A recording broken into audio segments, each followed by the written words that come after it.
جب اللہ کا حکم ہوا قوم کو لے کر نکلو، اب موسیٰ علیہ السلام نکلے، فرعون پیچھے سے آ گیا۔ اب موسیٰ علیہ السلام کا جو دلی کیفیت تھی، قلبی کیفیت تھی، قرآن کریم نے وہ بیان کی۔ آگے دریا نیل آ گیا، دریا نیل جب آگے آ گیا، دائیں طرف بھی پہاڑ ہے، بائیں طرف بھی پہاڑ ہے، پیچھے فرعون اور اس کا لشکر ہے۔ اب موسیٰ علیہ السلام کے ساتھ جو بنی اسرائیل کے تھے، انہوں نے کہا انا لمدرکون، اب تو ہم مارے گئے، اب تو ہم مارے گئے، اب تو ہم پکڑے گئے، اب نہیں ہم بچ سکیں گے۔ تو موسیٰ علیہ السلام نے اس وقت کیا کیا؟ اللہ کو یاد کیا۔ قال کلا ان معی ربی سیہدین، موسیٰ علیہ السلام نے فرمایا ایسا ہو ہی نہیں سکتا کہ ہم پر کوئی تباہی یا مصیبت آ جائے، اس لیے کہ میرا رب میرے ساتھ ہے۔ وہاں کچھ نہیں یاد آیا، یہ ہے ذکر کا انتہائی درجہ۔ قال کلا ان معی ربی سیہدین، موسیٰ علیہ السلام نے یہ کلمات کہے اور ساتھ ہی اللہ کی طرف سے یہ حکم ہوا کہ یہاں پر اپنا عصا مارو، اور اللہ نے راستے نکال دیے۔ آپ علیہ السلام اور حضرت ابوبکر صدیق رضی اللہ تعالیٰ عنہ جب غار کے اندر تھے، اب اس وقت کیا ہوا؟ ابوبکر صدیق رضی اللہ تعالیٰ عنہ کو یہ ڈر ہوا کہ اگر مشرکین نے اپنے قدموں کی طرف بھی دیکھ لیا تو ہم پر ان کی نظر پڑ جائے، اور اگر ہم پر ان کی نظر پڑ گئی تو ہمیں نقصان پہنچے گا۔ تو اس وقت آپ علیہ السلام نے ابوبکر صدیق رضی اللہ تعالیٰ عنہ کا غم دیکھ کر کیا کہا؟ کچھ نہیں یاد آیا، کیا کہا؟ لا تحزن ان اللہ معنا، ابوبکر غمگین نہ ہو اس لیے کہ اللہ ہمارے ساتھ ہے۔ یہ ذکر کا انتہائی درجہ ہے کہ انسان کی یاد، انسان کے دل سے اللہ کی یاد اٹھے، اور یہی انسان کے دل میں جب اللہ کی یاد پیدا ہو جاتی ہے، پھر فرماتے ہیں پھر انسان کو جب یہ احساس ہونے لگتا ہے کہ میں اکیلا نہیں ہوں، میرے ساتھ اللہ ہر وقت موجود ہے۔ اللہ تو ہر وقت شارک سے زیادہ قریب ہے، لیکن پھر انسان کو یہ احساس ہونے لگتا ہے۔ پھر جب یہ احساس بیدار ہوتا ہے تو پھر انسان کا ہاتھ گناہ کی طرف نہیں بڑھتا، پھر انسان کی آنکھ گناہ کی طرف نہیں بڑھتی، پھر انسان اس وجہ سے گناہ سے نہیں رکتا کہ کوئی مجھے دیکھ رہا ہے اس لیے میں گناہ نہیں کرتا، بلکہ یہ انسان خلوت میں ہو یا جلوت میں، اس کے دل میں اللہ کی یاد کا چراغ جل رہا ہے، فرمایا وہ کبھی گناہ نہیں کرے گا۔ تو اللہ کی یاد کا آخری درجہ ہے کہ انسان کو خوشی میں، غمی میں، ہر صورت میں اللہ کی یاد آئے۔ میں اور آپ تو ابھی پہلے درجے پر نہیں کھڑے ہو رہے، میں اور آپ تو ابھی ذکر کے پہلے درجے پر نہیں کھڑے ہو رہے، جو زبان کا ذکر ہے، ہر نماز کے بعد کے جو اذکار ہیں، صبح و شام کے جو اذکار ہیں، گھر میں داخل ہونے نکلنے کے جو اذکار ہیں، بیت الخلاء میں جانے اور نکلنے کے جو اذکار ہیں، مسجد میں داخل ہونے اور نکلنے کے جو اذکار ہیں، یہ ذکر کا پہلا درجہ ہے۔ ہم تو ابھی اسی پر نہیں کھڑے ہو رہے، تو ہم آخری درجے پر کب پہنچیں؟ یہ ہماری کوتاہیاں بھی اسی وجہ سے۔ اور سب سے بہترین عبادت، سب سے بہترین 24 گھنٹے کی عبادت کیا ہے؟ کہ انسان ہر موقع کا ذکر کرتا رہے، تو انسان کے 24 گھنٹے عبادت کے اندر لکھے جائیں۔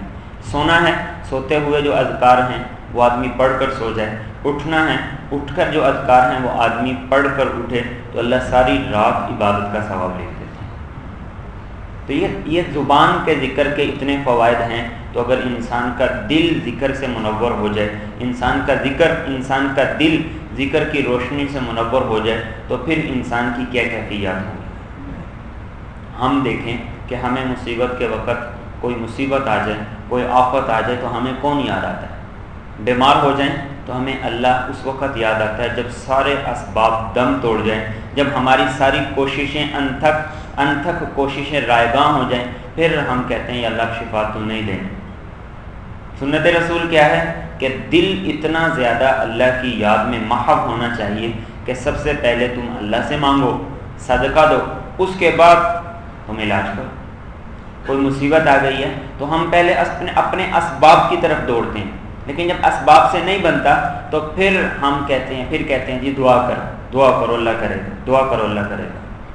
لیکن ذکر جو آدمی کرتا ہے، ذکر کو اپنی عادت بنا لیتا ہے، اللہ یہ بعد والا جو درجہ ہے اللہ اسے پہلے نصیب کر دیتے ہیں۔ جب بھی کوئی مصیبت آتی ہے تو انسان کی زبان سے اللہ کا ذکر نکلتا ہے، اللہ کی یاد نکلتی ہے، تو اللہ کی ذات انسان کی دلی یاد کے ساتھ لبیک کہتے ہوئے انسان کے ساتھ ہو جاتی ہے، اور پھر ساری رکاوٹیں اللہ دور کرنا شروع کر دیتے ہیں۔ اسی لیے آپ صلی اللہ علیہ وسلم نے حدیث میں ارشاد فرمایا کہ جب بندہ کوئی کھانا کھاتا ہے اور کھانا کھا کر اللہ کا شکر ادا کرتا ہے، الحمدللہ کہتا ہے، یا کوئی آدمی پانی پیتا ہے، پینے کی کوئی چیز پیتا ہے اور اس پر اللہ کا شکر ادا کرتا ہے، تو اللہ اپنے بندے سے راضی ہو جاتا ہے۔ کیوں؟ اس لیے کہ اس نے اللہ کو یاد کیا ہے، اس نے اللہ تو ہر وقت بندے کو یاد کرتے رہتے ہیں، لیکن یہ بندے کی کوتاہی ہے کہ بندہ اللہ کے یاد کرنے کی حقیقت کو نہیں سمجھتا۔ تو ذکر کے ابتدائی درجے پر اگر ہم کھڑے ہوں گے تو ایک دن ایسا آئے گا کہ ہمارا دل بھی اللہ اللہ کرنے لگے گا، ہمارا دل بھی اللہ اللہ کرنے لگے گا۔ تو اس کے لیے سب سے پہلے بنیادی جو اذکار ہیں ہم ان کا اہتمام کریں۔ کھانے پینے کے جو اذکار ہیں، ہم روز کھانا کھاتے ہیں، لیکن شاید 10% بھی ایسا، میرے خیال میں 10% بھی لوگ نہیں جو کھانے پینے کے اذکار یاد یا کھانے پینے کے اذکار پڑھے جائیں، بھول جاتے ہیں۔ مسجد میں آج داخل ہوئے ہیں، لیکن کیا پڑھ کے داخل ہوئے ہیں؟ کچھ بھی نہیں پڑھ کے داخل ہوئے۔ نکلنا ہے، نکلتے ہوئے غفلت سے نکل جاتے ہیں، یہ کوشش ہوتی ہے میں پہلے نکل جاؤں، تو اسی غفلت کے اندر آدمی مسجد سے نکل جاتا ہے اور مسجد کے ذکر سے غافل ہو جاتا ہے۔ صبح و شام کے اذکار ہیں، سواری کے اذکار ہیں، گھر سے نکلنے کے اذکار ہیں، یہ ذکر کا پہلا درجہ ہے۔ اگر ہم اس پر کھڑے ہو جائیں گے تو اللہ ہمیں اگلے اور آخری درجے تک بھی پہنچا دے گا۔ نمازوں کے بعد، فجر اور عصر کے بعد کے جو اذکار ہیں، یہ درس جو تاخیر سے شروع کیا جاتا ہے، اس کا اصل مقصد یہ ہے کہ نمازوں کے بعد جو مسنون اذکار ہیں وہ اس درس سے زیادہ ضروری ہیں۔ نماز کے فوری بعد درس اسی لیے نہیں شروع کیا جاتا کہ نمازوں کے بعد جو اذکار ہیں یہ وہ اذکار ہیں جو آپ علیہ الصلوۃ والسلام نے اپنی بیٹی حضرت فاطمہ رضی اللہ تعالیٰ عنہ کو بتلائے تھے جس وقت وہ آپ علیہ الصلوۃ والسلام کے پاس آئیں۔ حضرت علی رضی اللہ تعالیٰ عنہ نے بھیجا کہ آپ علیہ الصلوۃ والسلام کے پاس خادم آئے ہیں، کام کر کر کے تمہارے ہاتھوں میں گٹے پڑ گئے ہیں، بڑی مشکل ہوتی ہے، آپ علیہ الصلوۃ والسلام سے جا کر خادم مانگ لو کہ وہ گھر کا کام کر دیا کرے، نوکر مانگ لو۔ حضرت فاطمہ رضی اللہ تعالیٰ عنہ گئی، لیکن آپ علیہ الصلوۃ والسلام کے پاس لوگ تھے، مجمع تھا، شرما کر واپس آ گئے۔ آپ علیہ الصلوۃ والسلام حضرت فاطمہ رضی اللہ تعالیٰ عنہ کے گھر تشریف لائے اور آنے کی وجہ پوچھی تو عرض کی یا رسول اللہ اس مقصد کے لیے ماں آئی تھی، علی رضی اللہ تعالیٰ عنہ نے اس لیے بھیجا۔ تو آپ علیہ الصلوۃ والسلام نے اس موقع پر یہ بات ارشاد فرمائی کہ تمہیں ایسا عمل نہ بتا دوں جو ان غلاموں اور خادموں سے تمہارے لیے زیادہ بہتر ہو۔ انہوں نے عرض کی رسول اللہ صلی اللہ علیہ وسلم ضرور بتا دیجئے۔ آپ علیہ الصلوۃ والسلام نے ارشاد فرمایا 33 مرتبہ سبحان اللہ، 33 مرتبہ الحمدللہ اور 34 مرتبہ اللہ اکبر۔ فرمایا یہ گننے میں 100 ہیں، اللہ کے میزان میں اور انسان کے نامہ اعمال میں 1000 ہیں، انسان کے نامہ اعمال میں 1000 ہیں، تو یہ تمہارے لیے خادم سے زیادہ بہتر ہے۔ حضرت علی فرماتے ہیں جس دن سے آپ نے مجھے یہ بات بتائی، موت تک، شہادت تک میں نے ایک دن بھی ان اذکار کو نہیں چھوڑا،